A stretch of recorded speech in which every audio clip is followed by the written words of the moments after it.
Hello dear student, this is Raman. Welcome back en route to success. तो हमने last class में बात करी थी हमारे कुछ क्वेश्चन पे, 9.2 के कुछ क्वेश्चंस पे। तो आज हम बाकी पे बात करेंगे, जितने पॉसिबल हो पाएंगे हमारे हाफ एन हावर में, तो हम उतने क्वेश्चंस को खत्म करने की कोशिश करेंगे। उम्मीद करती हूँ कि आपको सारे के सारे क्वेश्चन समझ आ रहे होंगे। आपको क्लास को ज्यादा से ज्यादा लाइक करना है, शेयर करना है अपने दोस्तों के साथ, अपने फ्रेंड्स के साथ और अपने क्लासमेट्स के साथ।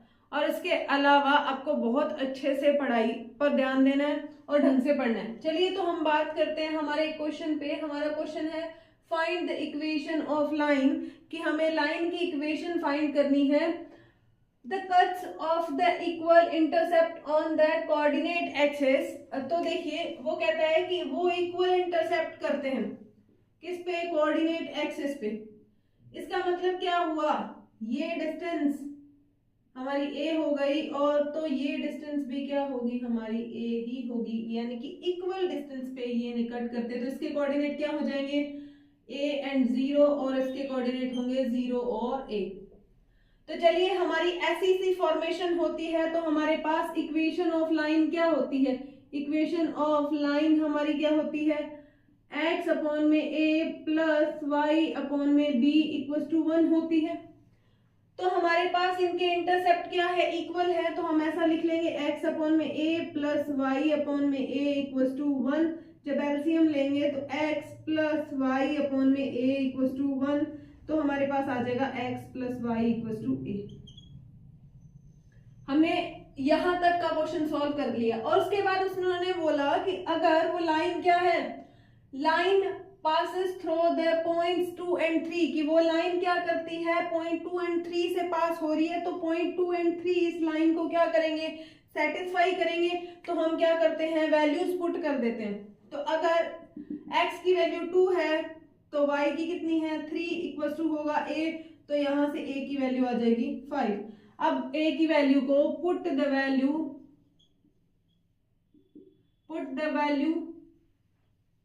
ऑफ ए इन इक्वेशन, कि आप a की वैल्यू इक्वेशन में पुट कर दीजिए, तो आपके पास आएगा x plus y equal to 5। ये हमारी क्या थी, एक इक्वेशन थी। ये बहुत ही आसान सा क्वेश्चन था जिसमें कुछ भी खास नहीं था, बस बोला गया था कि इक्वल इंटरसेप्ट करती है, वहां से हम क्या करेंगे, इक्वेशन बनाएंगे। और जिस पॉइंट से पास आउट हो रही है, इसका मतलब क्या हुआ, पास आउट होने का मतलब क्या होता है, वो पॉइंट उस लाइन को क्या करता है, सेटिस्फाई करता है। ये पॉइंट इस लाइन को सेटिस्फाई करेगा, तो हमारे पास a की वैल्यू आ जाएगी और a की वैल्यू को हम इक्वेशन में वापस से पुट कर देंगे, तो हमारे पास आंसर आ जाएगा। चलिए हम बात करते हैं हमारे नेक्स्ट क्वेश्चन पे। ये हमें क्वेश्चन में क्या दे रखा है, क्वेश्चन में दे रखा है find the equation of the line passing through the point. हमें एक इक्वेशन की लाइन बतानी है, लाइन की इक्वेशन बतानी है जो पास कर रही है कौन से पॉइंट से, 2 and 2 पॉइंट से, and cutting off the intercept, और इंटरसेप्ट पे कट कर रही है, इंटरसेप्ट कर रही है on axis whose sum is 9। वो क्या कह रहा है कि हमारे पास एक ऐसी लाइन है, वो यहां से और यहां से कट कर रही है, तो ये हमारा क्या था, a था, ये हमारा क्या था, b था। तो यहाँ a एंड 0 और यहाँ पे क्या है, 0 एंड b कोऑर्डिनेट्स आ गए। वो कहते हैं कि इन दोनों इंटरसेप्ट का जो सम है वो कितना है, a प्लस बी किसके बराबर है, 9 के। यहां से हम b फाइंड करें तो 9 माइनस a आ जाएगा। अब हमारे पास इक्वेशन क्या होती है, इक्वेशन क्या होती है हमारे पास, जब हमारी दोनों के दोनों एक्सिस पे इंटरसेप्ट होते हैं तो हमारी इक्वेशन होती है x by a plus y by b equal to क्या होता है, 1। अब पुट कर दीजिए वैल्यू, x अपॉन में a की value as it is plus y upon में b की value 9 minus a equal to 1। जब हम क्या करते हैं, अब देखिए कि point 2 and 2 point 2 and 2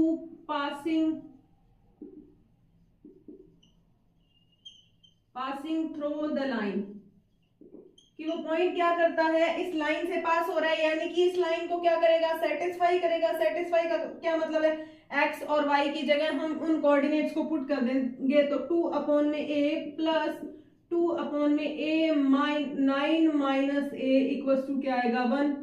cross multiply कीजिए, सॉरी एलसीएम लेंगे तो a 9 माइनस a आएगा तो ये आएगा 2 9 minus a plus 2a equal to 1।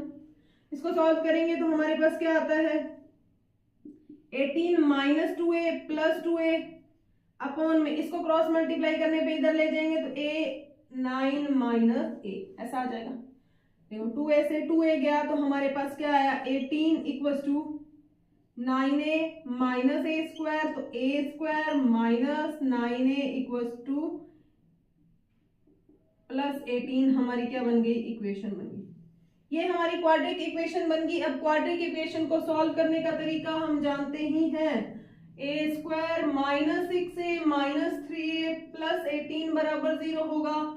a minus 6 plus 3 sorry minus 3a minus 6 equal to 0, या तो a माइनस 6 बराबर 0 होगा और या होगा a माइनस 3 बराबर 0। तो यहाँ से a की वैल्यू क्या आ गई 6 आ गई और 3 आ गई।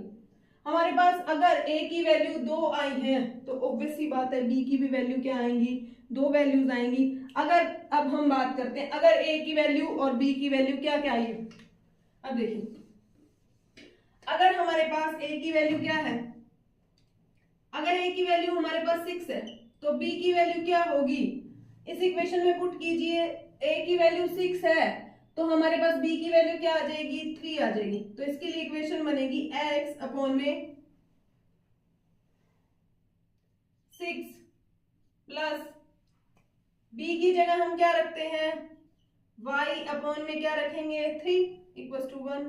तो ये हमारे पास इक्वेशन कैसी बनाएगी x प्लस 2y बराबर में 6। दूसरे के लिए बात करते हैं, जब आप एलसीएम लेके इसे सॉल्व करेंगे तो हमारा यही आंसर आएगा। अब मुझे नहीं लगता कि आप 11th क्लास में हो चुके हैं तो आपको एलसीएम सीखने की नीड है। इफ अगर आप नॉन मेडिकल में हैं तो डेफिनेटली आपको एलसीएम तो आता होगा, ठीक है। अगर फिर भी नहीं आता तो मैं एक बार के लिए आपको बता देती हूँ। एलसीएम हमारा क्या आएगा, यहाँ 6 आएगा। 6 को 6 में डिवाइड करते हैं 1 और 1 को x से मल्टीप्लाई करेंगे x। सेम 3 को डिवाइड करते हैं 6 में तो हमारे पास आता है 2 को y से मल्टीप्लाई करेंगे तो क्या आएगा 2y। अब 6 का क्रॉस मल्टीप्लाई कर दो हमारे पास सेम आ जाएगी। अगले के लिए बात करते हैं, a की वैल्यू 3 है तो b की वैल्यू क्या होगी 6, तो हमारे पास x by 3 plus y by 6 बराबर आएगा 1। तो यहाँ से इक्वेशन बनेगी हमारे पास 2x प्लस y बराबर 6। तो हमारे पास दो इक्वेशंस बनेगी, यहाँ से जो लाइन बनने वाली है उसकी दो इक्वेशंस बनतेगी, वो हमने फाइंड कर दी। चलिए अब हम बात करते हैं हमारे नेक्स्ट क्वेश्चन पे। चलिए तो हम इस क्वेश्चन की बात करते हैं। इस क्वेश्चन में दे रखा है find the equation of line throw 0 and 2 making an angle 2 pi by 3 with the positive axis. पहला क्वेश्चन हमारा इसमें है कि एक ऐसी लाइन फाइंड कीजिए जो 0 और 2 से क्या करती है पास होती है और वो एंगल बनाती है, कैसा एक्स एक्सिस के साथ एंगल बनाती है, कितने डिग्री का 2 पाई बाय 3। तो 2 पाई बाय 3 बनाती है तो m की वैल्यू किसके बराबर होगी 10 2 पाई बाय 3 के, ठीक है। अब इसे सॉल्व कीजिए तो 10 2 पाई बाय 3 को क्या लिख सकते हैं पाई माइनस पाई बाय 3 लिख सकते हो। अब चलते हैं हम ट्रिग्नोमेट्री पे थोड़ा सा। ट्रिग्नोमेट्री में 180 माइनस थीटा इसमें आता है। फर्स्ट क्वाड्रेंट में 10 पॉजिटिव होता है, सेकंड में क्या होता है नेगेटिव होता है, और 180 और 360 पे 10 वैल्यूज चेंजेबल नहीं होती। तो हमारे पास 10 की वैल्यू किस में आएगी माइनस 10 पाई बाय 3। अब देखिए 1060 की वैल्यू किसके बराबर होती है √3 के, तो m की वैल्यू क्या आ गई √3 के। अब देखिए हमारे पास m भी आ गई, हमारे पास एक पॉइंट भी है, तो फॉर्मूला कौन सा लगेगा y minus y0 equal to mx minus x0। y minus y0 की वैल्यू क्या है 2 इक्वल टू m की वैल्यू क्या है माइनस का √3, x की value as it is x0 की वैल्यू 0। तो हम जब इसे सॉल्व करेंगे तो हमारे पास क्या आएगा y minus 2 equal to minus √3x। इसको इधर लेके जाएंगे तो √3x प्लस y माइनस 2 बराबर क्या आ जाएगी इक्वेशन आ जाएगी। अब हमसे बोला गया कि आपको एक और इक्वेशन फाइंड करनी है, also find the equation of line parallel, कि हमारी जो लाइन है वो कैसी होगी, एक दूसरी लाइन होगी, वो कैसी होगी, पैरेलल लाइन होगी। पैरेलल लाइन होगी तो इफ लाइंस आर पैरेलल,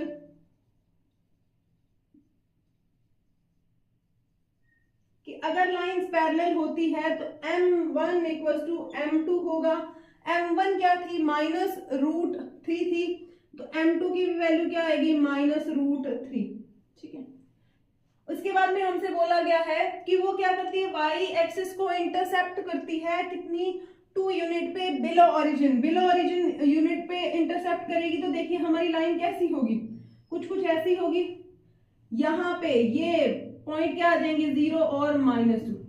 ठीक है, तो हमारे पास c की वैल्यू क्या आएगी, -2। पुट कर दीजिए, y equal to mx plus c, इसकी इक्वेशन होती है y, m की वैल्यू -√3x प्लस c की वैल्यू -2। सबको उठा के इधर ले आओ तो आपके पास क्या आएगा, √3x प्लस y प्लस 2 बराबर क्या आएगा, 0। ये हमारी इक्वेशन आ जाएगी।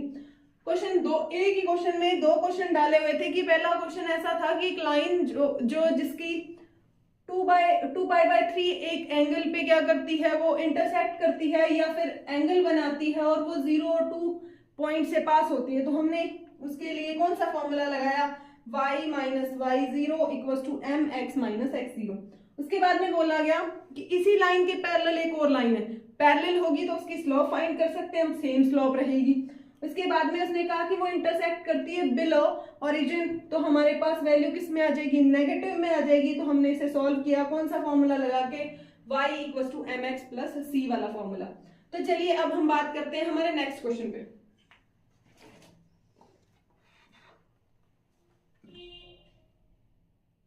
चलिए तो अब हम इस क्वेश्चन पे बात करते हैं, परपेंडिकुलर फ्रॉम द ओरिजिन, की वो लाइन, एक लाइन किससे, ओरिजिन से परपेंडिकुलर है, line meets it at the point, वो क्या करती है, -2 and 9 पे मिलती है, find the equation of line. इसमें थोड़ा सा क्वेश्चन को घुमाया हुआ है। उसने कहा, क्या कहा है कि perpendicular to the origin, origin से परपेंडिकुलर होगी तो हम बात कर लेंगे किसकी, स्लोप की। तो पहले लाइन के लिए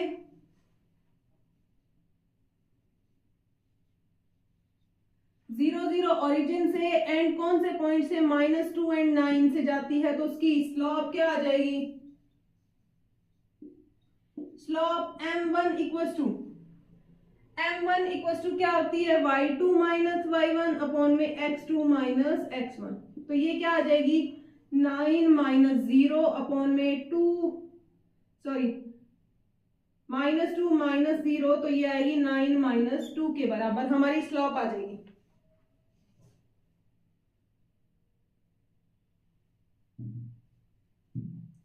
और दूसरी बात, फिर उसके बाद में हमने एक लाइन की स्लोप फाइंड कर ली। कहते हैं कि दूसरी वाली जो लाइन है, हमारी सेकंड लाइन है, वो क्या करती है, वो इसी पॉइंट पे मिलती है, कौन से पॉइंट पे, -2 and 9 पे, -2 and 9 पॉइंट पे मिलती है। बट उसकी स्लोप क्या होती है, उसकी स्लोप अलग होगी, और क्योंकि वो लाइन क्या है, परपेंडिकुलर है। तो हम लिखेंगे m2 की वैल्यू फाइंड करनी है, तो क्या होती है, -1/m1, तो हमारे पास क्या आ जाएगी, 2/9 आ जाएगी m2 की वैल्यू। अगर m2 की वैल्यू आ गई और हमारे पास एक पॉइंट भी है तो क्या हम वैल्यू नहीं, अब हमें अब देखो स्लोप फाइंड कर ली हमने दोनों की। अब देखिए, द परपेंडिकुलर फ्रॉम ओरिजिन, की एक लाइन ओरिजिन से परपेंडिकुलर है और वो मिलती कहाँ पे, एक पॉइंट पे जो कि -2 and 9 है। Find the equation of line, हमें लाइन की इक्वेशन चाहिए, परपेंडिकुलर का मतलब m2 फाइंड करना पड़ेगा। हमने m2 फाइंड कर लिया, और वो कहाँ, किस पॉइंट पे मिलती है, कौन से पॉइंट पे मिलती है, -2 and 9 पॉइंट पे। अब हमारे पास एक पॉइंट भी आ गया और हमारे पास m की वैल्यू भी आ गई, तो हम इक्वेशन ऑफ लाइन कैसे फाइंड करेंगे, y minus y0 equal to mx minus x0। Put कीजिए वैल्यूज, पुट करेंगे तो y -9 इक्वल टू m की वैल्यू क्या है, 2/9, और x माइनस और माइनस क्या हो जाएगा, प्लस का 2 आ जाएगा। तो हमारे पास क्या आएगा, 9y minus 81 equals to 2x plus 4। तो हमारे पास क्या आएगी equation, 2x minus 9y plus 4 plus 81 बराबर 0। तो 2x माइनस 9y प्लस 85 बराबर 0। ये हमारी कैसी होगी, वो एक लाइन जो क्या करती है, ओरिजिन पर परपेंडिकुलर है और मिलती कहाँ पे है, -2 एंड 9 वाले पॉइंट पे मिलती है। उस लाइन की इक्वेशन हमको फाइंड करनी थी, तो हमने फाइंड कर दी। उम्मीद करती हूँ आपको सारे के सारे क्वेश्चन समझ आए होंगे आज की क्लास में। बाकी क्वेश्चंस पे हम बात करेंगे हमारी नेक्स्ट क्लास में। आपको इस वीडियो को लाइक करना है, शेयर करना है अपने दोस्तों के साथ और सब्सक्राइब करना है। बाकी उम्मीद करती हूँ आपको क्वेश्चन समझ आ रहे होंगे। दूसरी बात ये कि आपके क्वेश्चन सिर्फ और सिर्फ इन क्वेश्चंस में एक प्रॉब्लम है छोटी सी, कि ये सिर्फ लैंग्वेज को घुमाते हैं। अगर आपने बेसिक छोटे डायग्राम से या रफली डायग्राम से क्वेश्चन को समझ लिया तो आपकी क्या होगी, आसानी हो जाएगी आपको इन क्वेश्चंस को करने में। फिर ये क्वेश्चन बहुत आसान है, बहुत ज्यादा आसान, और आपके छोटे छोटे बेसिक जो कंसेप्ट है वो भी क्लियर होने चाहिए। तो चलिए अब हम बात करेंगे हमारी नेक्स्ट क्लास पे। आज के लिए इतना काफी है। Thank you.